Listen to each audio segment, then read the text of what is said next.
I mean, to which degree does Netanyahu represent the Israeli people? Is a real question. To which point does Trump or Biden represent the American people? And to which degree does Hamas represent the Palestinian people? Does. None of these represent it, but who have the power in order to make the decisions? It really comes down to that. Well, who does have the power? You're giving a lot of power to Israel. Yeah. But the Arab League... What should Hamas do? What do you think we should Hamas do? Bassem Youssef was a guest on Lex Fridman's show to talk about Gaza, what's going on there. Lex Fridman tries to do the both sides thing in terms of who truly has the power to stop the tragedies which are happening in Gaza. And Bassem Youssef gives Lex Fridman a very clear answer. So we're going to take a look at this debate between Lex Fridman and Bassem Youssef. I have my thoughts to share on this as well. Let's get into it together. Continue doing what a charter says, which is trying to destroy Israel. And the role of the Palestinian people is to overthrow Hamas and get a more moderate leadership, probably. And the role of the Israeli people is to vote out this right-wing government and elect a more moderate leader so that there's a chance at peace with two moderate leaders. So before Hamas even got to control 2006 Gaza, there was Ariel Sharon in 2000. And we all know what happened. And Ariel Sharon kind of like came up with this amazing policy of like breaking people's kids' bones in the Intifada. So Hil Baraki was also like, I mean, which one is moderate? I mean, the thing is, Hamas is a product of what happened. I mean, we can, if there was no apartheid in South Africa, there would be no NFC. There would be no Nelson Mandela. If there were no Nazis in Paris, there would be no French resistance. And I'm not saying that, and again, don't want to be put in a position to defend Hamas or anybody, because you know what that entails. But those are like Hamas, again, not defending them. They went into October 7th. What was why did they do that? Like release our hostages, the people in prison. Because if you're talking about people who were kidnapped, Israel kidnaps people every single day. And when they had the first exchange on November 4th, Israel released 400 people, 3/4 of them were women and children. Why are those people in prison? There's 1 in 4 kids that are in prison that stay in solitary confinement, which is by international law a form of torture. And you're putting kids through that. Is it possible? So first of all, ceasefire. Yes. And longer term, is it possible for Arab states and the United States to get together and with power through diplomacy enforce a solution? It's a very, very ideal solution, but you know, and I know, that the Arab states don't really have the power. All of the powers are in the hands of America. I think they have the power. See, I think they have the power.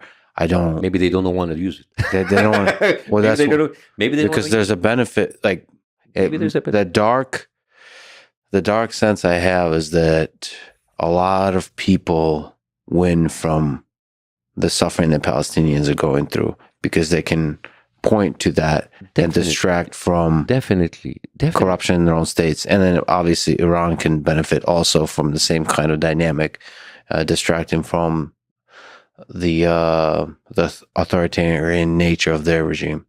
Definitely, but what is the core of the problem here? Is it the Arab states using the suffering, or the suffering itself? And the suffering comes from people being displaced, their homes were taken away. There are 7 million Palestinians in diaspora. 7 million. 7 million went out there, and now they're living in Canada and America and Europe. They had homes there they cannot go back to. 1.7 million people of the people in Gaza don't belong in Gaza. They were pushed from other places. So Lex Fridman tries to play the both sides game here, and Bassem Youssef points out this fallacy of that and the kind of pie in the sky thinking that Lex Fridman has of, well, what if we had moderates arise from this? And how are you going to have moderates come out of this bloody, bloody warfare and genocide that we are seeing in Gaza? And to try to place the blame on these other Arab states. And Lex Fridman makes a good point, and Bassem Youssef agrees with him, that maybe these Arab states don't want this to end in Gaza because then maybe some focus will be placed on them and the atrocities and authoritarian nature of their regimes. But as Bassem Youssef says here, it ultimately comes down to Israel and the United States. So you have the United States, the most powerful government in the entire world, and they are funding this. The United States is providing the funds and the weapons to Israel, and we had Biden that wouldn't make it stop, and now we have Donald Trump who won't make it stop. Each of them would come out with these kind of milquetoast statements. Joe Biden says to Netanyahu, "Oh, please, Mr. Netanyahu, would you not bomb a hospital?" And Donald Trump tries to play a little bit of the tough guy with Netanyahu. But then we have multiple instances where Netanyahu comes to the White House and you have Donald Trump pushing his chair in for him, which is just embarrassing and so absolutely weak on the part of Donald Trump. So Bassem Youssef is spot on when he says, this is really all about the United States. You can be upset with these other Arab countries, but this is not really on them. This is on the U.S. This is on Israel. But unfortunately, it doesn't look like we have anyone really in power in the United States who has the guts to stand up to Israel. Or not even the guts. They don't want to stand up with Israel. They're complicit with all of this and apparently fine with it. The piecemeal thing of people are being, in Germany, I'm going to shift gear a little bit. It's going to be a little bit of fun. There's a book that I bought the rights to, and I want to turn it into a movie. Mm-hmm. And I optioned the right for 2 months, for 2 years in March of last year, before October 7th. After October 7th, I bought the permanent right. Mm-hmm. That book is called The Muslim and the Jew. And it is written by an author called Ronen Steinke. I read an article about this book in 2016, and I chased that book for rights for 7 years. I didn't have that much money, but I wanted that book. And that book was translated into English called Anna and Dr. Helmi. And that book tells the incredible story under Nazi Germany, where Arabs went in droves to Berlin in the 1920s after the First World War in the Weimar Republic. And they became doctors and engineers and journalists for two reasons. Number one, it was dirt cheap, very cheap because of the inflation. And two, a lot of the Arab nationalists didn't want to send their kids to England or France because they were the occupiers. And Dr. Helmi was the hero of that. He's an Egyptian doctor. And that's why I personally kind of connected with him. And he went to school, medical school, didn't find a place to live, so he lived in the Jewish ghetto, like many Arabs. He didn't find a school to work at, a hospital to work in, so he worked in a Jewish hospital. So there was a lot of Arabs who lived with the ghetto. And actually the first director of the Berlin Mosque was a Jewish convert who converted to Islam, and he was a gay activist. I'm telling you, this is like a crazy story. Yeah. And this is not a fiction story. This is actually like a non-fiction. It's written actually based on the statement, the documents of the Nazis and Gestapo. Dr. Helmi, he was in this hospital, and the Nazis came in and they killed and tortured and beat up the Jewish doctor, and they made him the head of his department. Then now he's surrounded by Nazi doctors. They didn't touch him because he was an Arab. There was kind of like a thing between Germany and the Arabs because they wanted to appease to them in order to have kind of a grassroots base in the Arab world where he wanted to go next. Mm-hmm. So it sounds like a fascinating book that I hope that Bassem Youssef is actually able to get a film made of this. And it's interesting because he's pointing out here that you had Arabs and Jews working together, not as enemies. And so Bassem Youssef is kind of dispelling this myth that all Arabs and all Jews hate each other. And this is why 1934, 1935, the racial laws of Nuremberg, they had a name change. First, they were called anti-Semitic. Then they changed into anti-Jewish because also Arabs were Semitic. So they wanted to appease the Arabs. Mm-hmm. Now, what happened to Dr. Helmi when that happened to him? He would go back to the ghetto and he would see the apartments next to him, the Jewish apartment, become more and more and more flooded with people because they were moving Jews and pushing them and putting them together, pushing them to the side. And each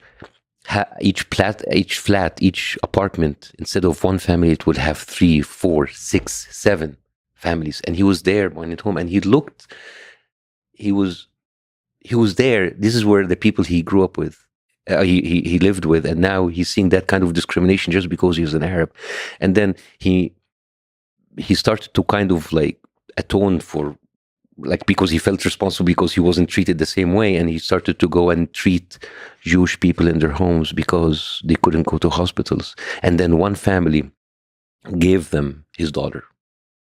It's like, this is Anna, save her. He took her, pretended that she's his niece, put a hijab around her, taught her Arabic, called her Nadia, my daughter's name, by the way. Mm-hmm. And he hid her in plain sight for 7 years in front of the Nazis as his nurse.